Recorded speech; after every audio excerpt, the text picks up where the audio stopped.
This video is brought to you by patreon.com/worsttake. Get access to exclusive live streams and Discord servers, on-screen shoutouts, and early access to some videos when you join now. Help make sure that we can continue to make content like this by supporting the Patreon. Links are in the description down below.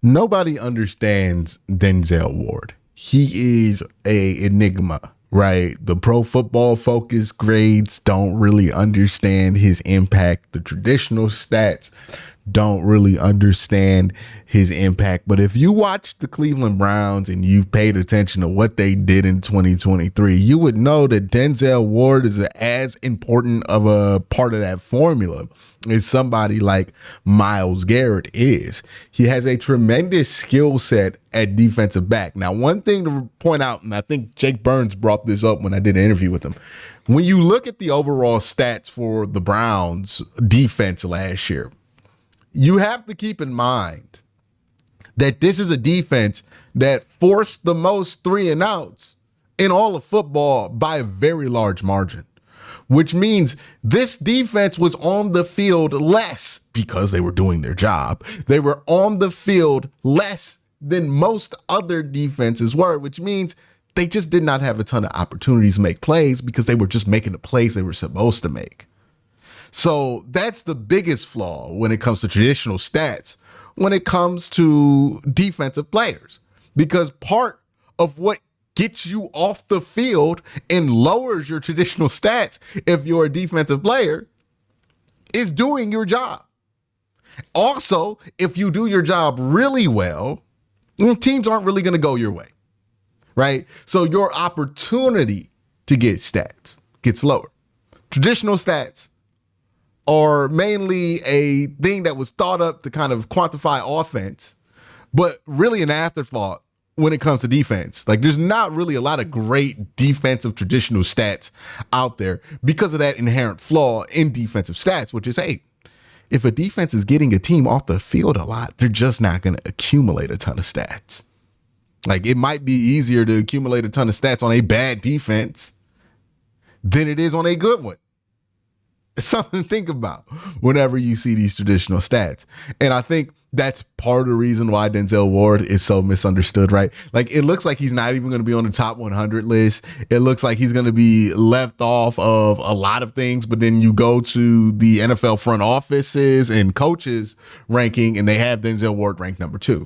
How does that delta exist, right? How does a player get love from their, not even their peers, but the people who have to game plan against them to the point to where they say that's the number 2 guy to me, Denzel Ward, number 2 in all the NFL.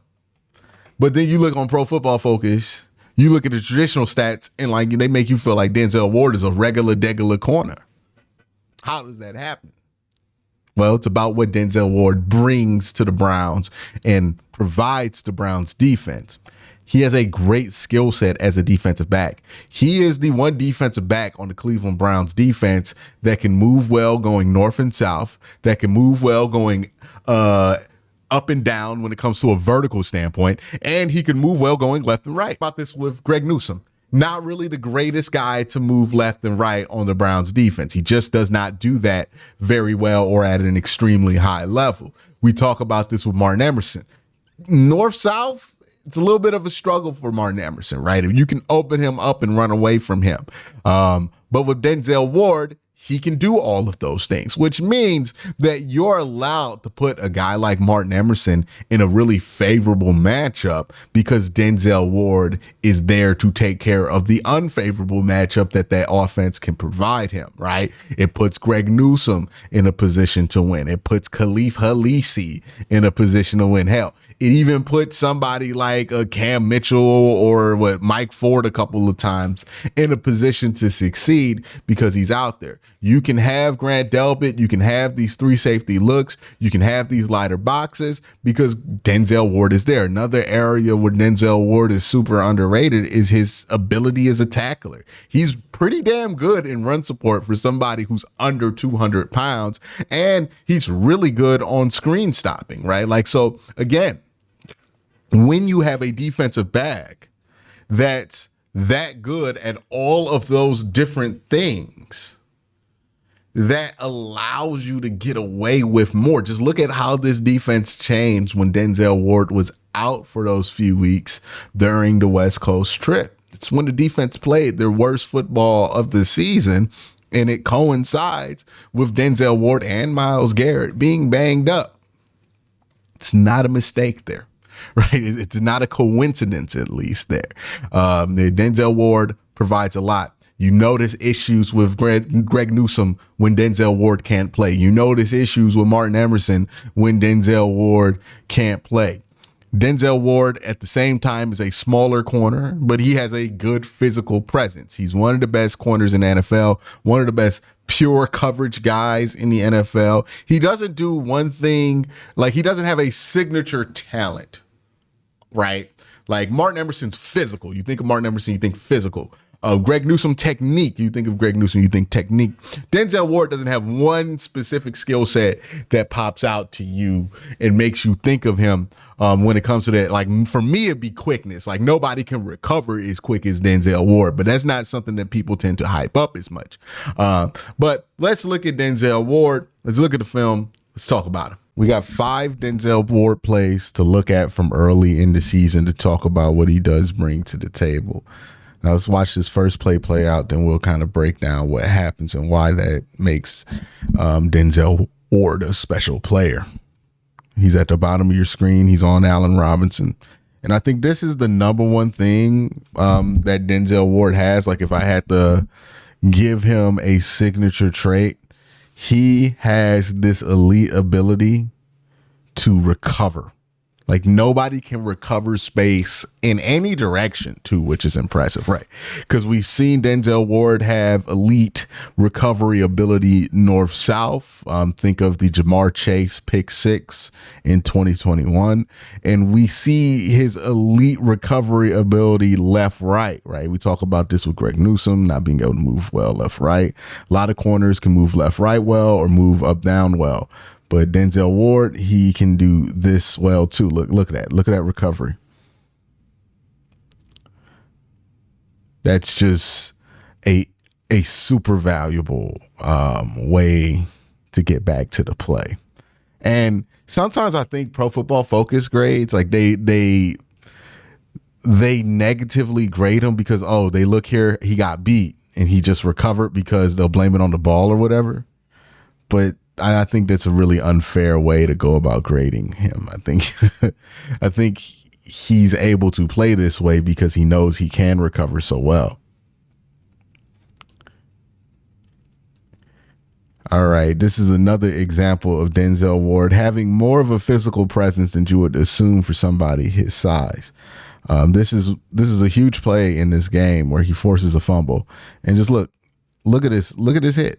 Bam! It's not the first time he's hit somebody that hard in a football game. We saw it in college, but he does this almost to a fault because sometimes Denzel Ward misses games because of concussions and you think it's because he's too willing to hit guys. But look at that ability to crash downhill and kill that screen before it happened, not just kill it, turn it into a fumble. It's another video part of him in run support. Look at how good of a job he does here, holding that edge and then coming down and tackling Jaylen Warren, who the Browns had difficulty tackling this whole game. He's not an easy guy to bring down, but again, just good discipline, good eyes, way to stick with it. He has this physical presence. He has this ability to play, run support pretty well. Evades the block attempt by Chooks.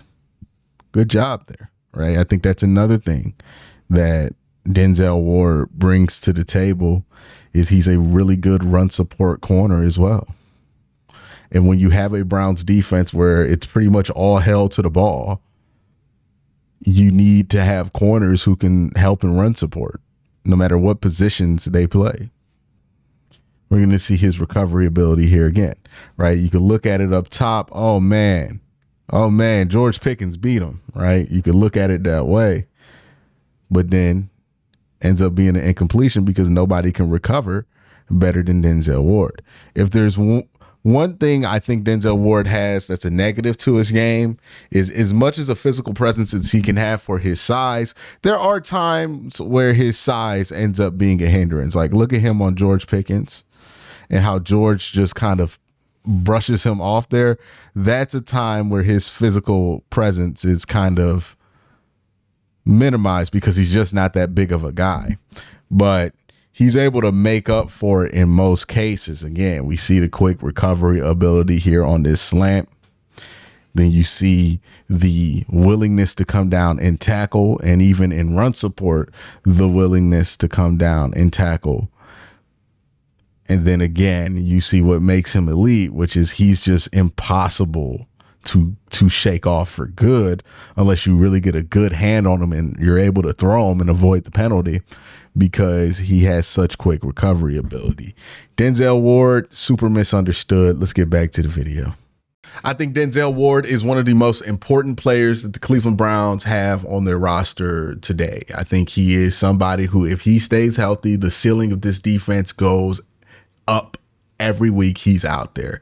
That's why I have him number 2. We all know who's going to be number 1. We knew who was going to be number 1 at the start of this ranking, but Denzel Ward stacks up there. And if I had to say who are the 2 most important people on the Browns, Denzel Ward is certainly in that conversation. But thank you guys for watching. Y'all have a great day. Have an even better night. Peace.